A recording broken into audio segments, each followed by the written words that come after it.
बिझनेसची आयडिया डोक्यात आहे मित्रांनो, पण बिझनेस उतरवायचा कसा? तर बिझनेस उतरवण्यासाठी पहिली महत्त्वाची गोष्ट असते ती म्हणजे काय, बिझनेसची आयडिया फक्त डोक्यात ठेवून चालत नाही, तर बिझनेसची आयडिया ती उतरावं लागते एका रजिस्ट्रेशन वरती. आता हे रजिस्ट्रेशन करायचं बुवा तरी कुठं? मग काहीतरी बोलतात प्रायव्हेट लिमिटेड कर बरं का, प्रायव्हेट लिमिटेडला जास्त महत्व आहे. नाही नाही नाही नाही, मग आपण काय करू, नाही रे प्रायव्हेट लिमिटेड नाही, अरे मला एकट्याला करायची, प्रायव्हेट लिमिटेड मध्ये 2 जण लागतात आणि आपण एकटंच करतो. मग अरे हा LLP नावाचा काहीतरी प्रकार आहे बरं का, मग LLP करायचं, अरे LLP मध्ये एकट्याला करता येतं, ओके. अरे पब्लिक लिमिटेड पण करू शकतो, पब्लिक लिमिटेड मध्ये माझी बॉम्बे स्टॉक मार्केटला त्या ठिकाणी कंपनी दिसेल, मला शेअर्स नुसार पैसे भेटतील, मग मी माझी कंपनी उभी करू शकेल. तर मित्रांनो, सुरुवातीच्या कंडिशनला आपण ज्यावेळेस एखादा बिझनेस स्टार्ट करतो किंवा स्टार्टअप करतो, ज्यावेळेस आपण त्यामध्ये सुरुवात करतो, त्यावेळेस सगळ्यात महत्त्वाची जी गोष्ट असते ती म्हणजे काय, की तुम्हाला तुमच्या बिझनेसमध्ये पब्लिक लिमिटेड करणं, प्रायव्हेट लिमिटेड करणं, LLP करणं या खर्चिक गोष्टींमध्ये तुम्ही पडू नका. तुम्ही काय करा की सुरुवातीचा बिझनेस 1, 2, 3 वर्षांसाठी तुम्ही फक्त आणि फक्त फोकस करा तुमच्या प्रोप्रायटरशिप वरती. आता प्रोप्रायटरशिप आणि प्रायव्हेट लिमिटेड याचा फरक काय? प्रोप्रायटरशिप म्हणजे काय, एकतर शॉप ॲक्ट करा किंवा उद्योग आधार करा.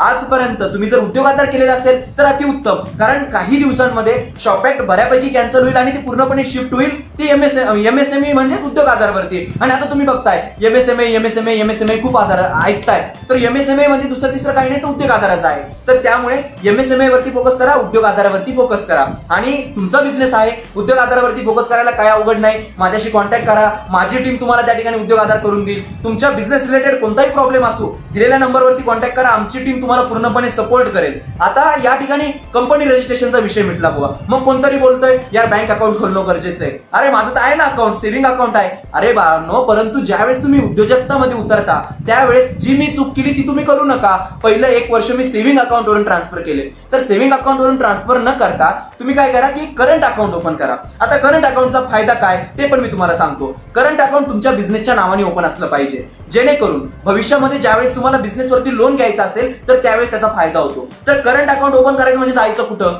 तर सिंपल आहे, एक नॅशनलाइज बँक बघा, जसं की माझं कॉर्पोरेशन बँक मध्ये आहे. तुम्ही युनियन बँक मध्ये जा, तुम्ही स्टेट बँक ऑफ इंडिया मध्ये जा, तुम्ही HDFC मध्ये जा, तुम्ही फक्त प्रायव्हेट बँकांमध्ये शक्यतो जाऊ नका असं माझं मत आहे. आता प्रायव्हेट बँका म्हणजे कोणत्या, तर मग ICICI बँक झाली, तर अशा बँकेमध्ये तुम्ही जाऊ नका, किंवा तुम्ही त्या ठिकाणी कोटक महिंद्रामध्ये जाऊ नका. म्हणजे चांगल्या आहेत, सर्व्हिसेस चांगल्या आहेत, परंतु माझं म्हणणं काय, गव्हर्नमेंट बँकांकडे जा. जर सपोजली फॉर एक्झाम्पल तुम्ही गेले कुणाकडे की त्या ठिकाणी गव्हर्नमेंट बँकेकडे, आता समजा तुम्ही गेले कॉर्पोरेशन बँकेकडे, मग कॉर्पोरेशन बँकमध्ये करायचं काय, तर तेथे जाऊन मॅनेजरांना भेटायचं. मॅनेजर साहेब, मी असा बिझनेस करतोय, मला लोनची अपेक्षा नाही, परंतु मला असं करायचंय आणि असं करत असताना मला त्या ठिकाणी करंट अकाउंट ओपन करायचंय. त्या ठिकाणी तुम्हाला व्यवस्थित मार्गदर्शन केलं जाईल. आता बरं तुम्ही म्हणता उद्योग आधार, आणखीन एक त्या ठिकाणी एक डॉक्युमेंट तुम्हाला लागू शकतो करंट अकाउंट ओपन करण्यासाठी. ते म्हणजे काय, ना हरकत दाखला. जर तुम्ही गावातून बिझनेस करताय तर NOC आणा, म्हणजे ना हरकत दाखला आणा. ना हरकत दाखला तो तुम्हाला इझिली भेटून जातो आणि अतिशय अर्ध्या तासात तुम्हाला भेटून जातो. आणि आणखीन एक गोष्ट काय, जर तुम्ही बिझनेस करताय ना,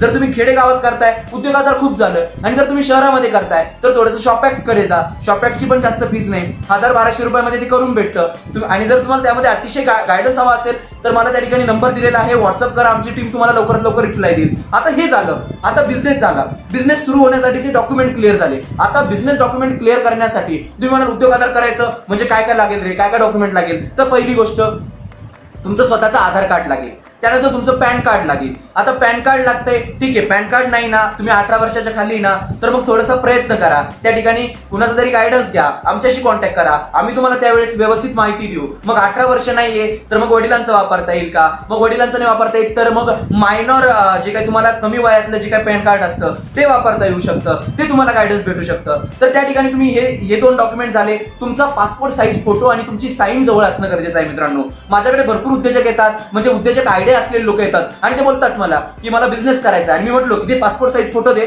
तुझा हा फॉर्म भरावा लागेल. अरे त्यांच्याकडे पासपोर्ट साईज फोटोच नसतो. मला एक सांगा, एका उद्योजकाकडे जर पासपोर्ट साईज फोटो नसेल तर त्यांनी उद्योग तरी कसा करायचा? त्यामुळे तुमच्याकडे तुमचे पासपोर्ट साईज फोटो असणं गरजेचं आहे. तुमची साईन केलेलं त्या ठिकाणी कॅम्प स्कॅनर मध्ये तुम्ही साईन केलेलं स्कॅन केलेलं गरजेचं आहे, तुमचा फोटो कमीत कमी स्कॅन केलेला तरी गरजेचं आहे. तर या छोट्याशा बेसिक गोष्टी असतात. त्या झाल्यानंतर उद्योग आधार करू, शॉप ऍप करू, त्यानंतर मग करंट अकाउंट महत्वाचं. आता हे झालं एक बिझनेस सुरू करण्यापुरतं. पण आता भविष्यामध्ये बिझनेस काही छोट्या गोष्टीवरती ठेवून चालणार नाही. बिझनेस कुठेतरी मोठा करावा लागेल. किती दिवस एका छोट्याच ऑफिसमध्ये करायचा? मग काय करता येईल की बिझनेस मोठा करायचा आहे ना, तर मग आपण एक काम करूया. आपल्या परिसरातील एक आपला मित्र सीए असतो, मग त्याच्याशी कॉन्टॅक्ट करायचा.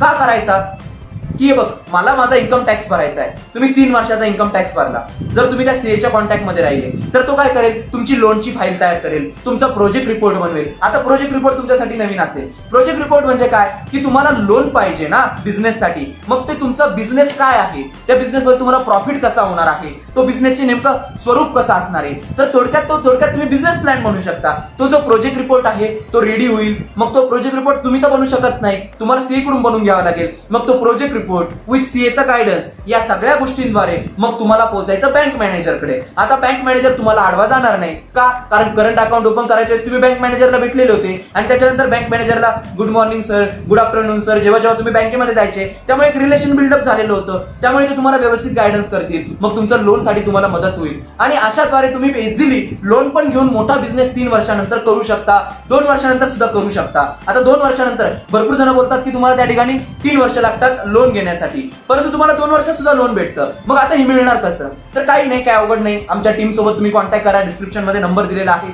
आता दुसरी गोष्ट मी तुम्हाला आत्ताच बोललो, आता हे झालं बिझनेस सुरू करण्याबद्दल. परंतु आता लॉकडाऊन मुळे खरंच अशी स्थिती झालेली आहे की खूप बिझनेसला वाव भेटणार आहे. आता मी मागच्या सेशन मध्ये बोललो होतो की लॉकडाऊनमुळे जे काही आईस्क्रीम वाले होते, जे काही गोलगप्पेवाले होते, जे काही आपले वडापाववाले होते, जे काही मिठाईवाले दुकानदारवाले होते, ते सगळे आता त्याच्या राज्यामध्ये निघून गेले. मग त्यामुळे ते बिझनेस बंद पडलेले. सो लॉकडाऊन झाल्यानंतर ते काय लगेच येणार नाही. मग तुम्हाला त्या बिझनेसमध्ये बऱ्यापैकी त्या ठिकाणी ग्रोथ करता येईल. मग आता त्या बिझनेसमध्ये ग्रोथ करायची म्हणजे नेमकं करायचं तरी काय? मग आता आपण त्या ठिकाणी त्या बिझनेसमध्ये उतरायचं, हे मी तुला मागे सांगितलं. परंतु आता याच्याऐवजी आपण एका गोष्टीकडे वळू शकतो. ते म्हणजे काय माहिती का? मी मागे पण बोललो होतो, ते मी तुम्हाला आता विस्तृतरित्या सांगतो. Labour contractor. मित्रांनो, मी व्यवस्थित अभ्यास केला की त्या ठिकाणी भरपूर लेबर जे आहेत ते आपल्या महाराष्ट्र सोडून दुसऱ्या त्यांच्या राज्यामध्ये निघून चालले.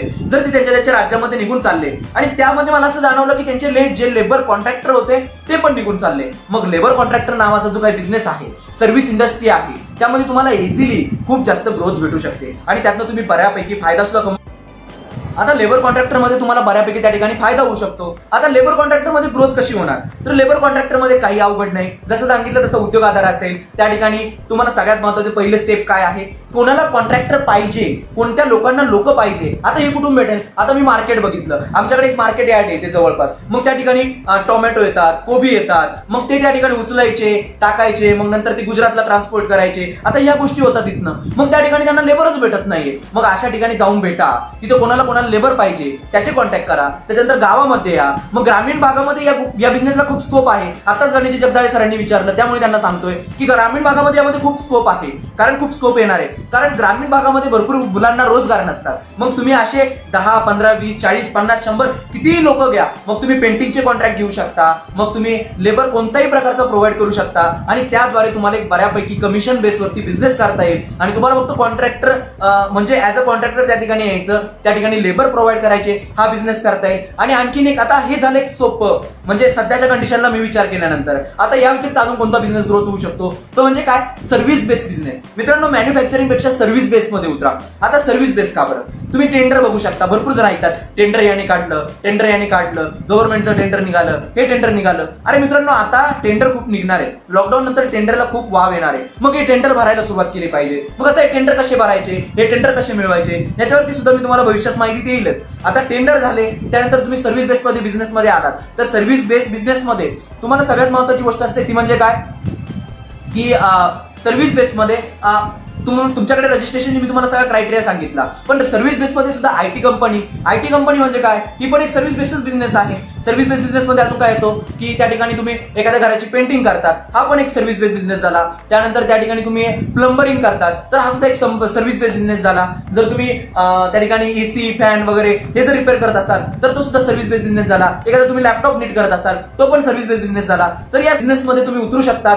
PMKVY यांचे तुम्हाला कोर्सेस अवेलेबल आहेत. सुट्ट्यांमध्ये ते कोर्सेस करा. अजून काही माहिती हवी असेल तर माझ्याशी कॉन्टॅक्ट करा, मी तुम्हाला नक्की माहिती देईन.